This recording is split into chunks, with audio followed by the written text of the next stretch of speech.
Numerous top Democrats went out of their way to pander during today's protest. Watch. We need laws, not nice thoughts and prayers.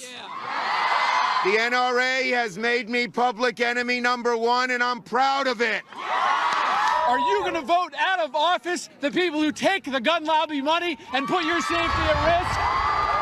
The NRA has held Congress hostage for years now. These young people have shown up to spring us free. We need a vote now. We need a vote now. We need a vote now. Dan Bongino is a former Secret Service agent and a contributor to NRA TV, and he joins us tonight. Hey, Dan, so what do you make of this? What do you make of this march?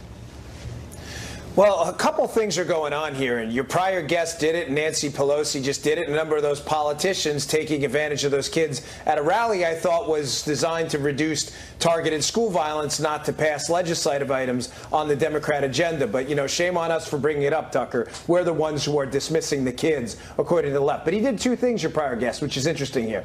First, he did the appeal to emotion, where they talk about emotion as if emotion is reason in this case. Of course we all feel horrible about what happened in Parkland. That the point stipulated. There's no dispute there. But what he does is he confuses the emotion surrounding the situation with reason and reasonable measures that going forward would reduce school violence.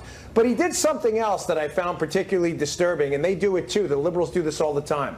They do this utopian fallacy thing where they say things that are clearly nonsensical, designed to make you look foolish. What they do is they say things like, well, we all want fewer guns in schools. Of course we do. But you don't get to pick that. The darn bad guy does, Tucker. The bad guy walks. You think the bad guy walks in there in the school and he goes, oh, listen, there's a sign up that says we want fewer guns in schools. Let me turn around. We don't live in utopia. We don't live in a perfect world. And it's really infuriating having a debate with people who constantly engage in these silly tactics, never want to get anything reasonable done. Yes. And they do this strictly to make you look silly.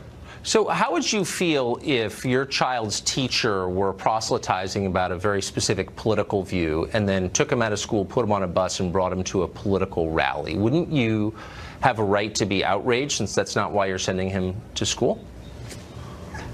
I'd be pretty pissed, Tucker. I send my kids to school to learn, reading, writing, and arithmetic. I don't expect political indoctrination. Now, I don't listen. If a teacher has a political opinion, and it's happened to me before, I've lived in a couple liberal states. I, unlike a lot of liberals, encourage my daughters to go back to school and make their case and make it in a reasonable fashion. And you know what? If the teacher gives them a bad grade because of it, we can go fight that fight. But that's what reasonable people do. They don't encourage kids to walk out of school during the middle of the day. I mean, you know what kept occurring to me today? What happened? God forbid one of these kids walking out of school was hit by a car or something like that. I don't send my kids to school to engage in a political protest. Come on. No, and you ought to pull your kids out immediately if they are exploited in the way these kids are being, in my opinion. You ought to pull them out anyway. It's a joke.